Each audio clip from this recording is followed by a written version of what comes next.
Isipin mo lamang siya bago ka matulog sa gabi upang mababalisa siya sa kakahabol at sa kakaisip sa iyo.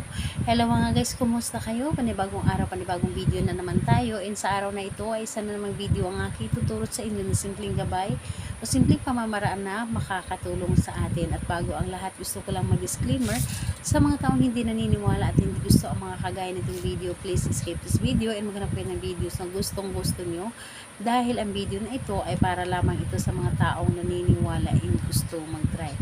Sa lahat po ng mga nagko-comment dito sa aking video, dito sa loob ng aking channel, mag-iingat sa lahat ng mga nagre-reply sa inyo na dinadala kayo sa kanilang WhatsApp and Imo app upang makaiwas po tayo sa scam. Ngayon po, ituturo ko sa inyo paano siya mababalisa sa kakaisip sa iyo at sa kakahabol. Ito ay pwedeng gawin sa parehas ang kasarian, babae ito babae, and lalaki ito lalaki. And syempre naman sa ating babae at lalaki na mga partner. And dito po ay wala tayong ibang gagamitin kundi ang isip lamang at sarili lamang natin. And ayun po, kailangan mo lamang dito i-claim sa iyong sarili na gustong gusto mo itong gawin, at kailangan na sigurado ka sa iyong sarili na wala kang pagdududa sa inyong dapat na gawin. Buo ang inyong loob, tiwala at paniniwala sa paggawa ng ritual na ito.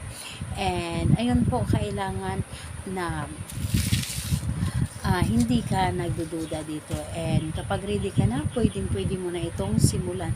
So ang gagawin mo lamang dito, bago ka matulog sa gabi, isipin mo lang ang inyong partner. Isipin mo ang inyong partner, kailangan na isipin mo na may buong pagmamahal. And ayun po, isipin mo and sabihin mo sa iyong isip na mababalisa siya at hindi ka makakatulog.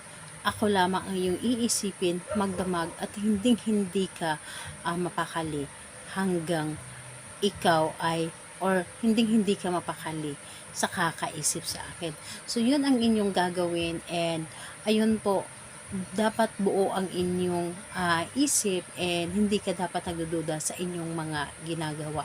And isipin mo na siya na may buong pagmamahal.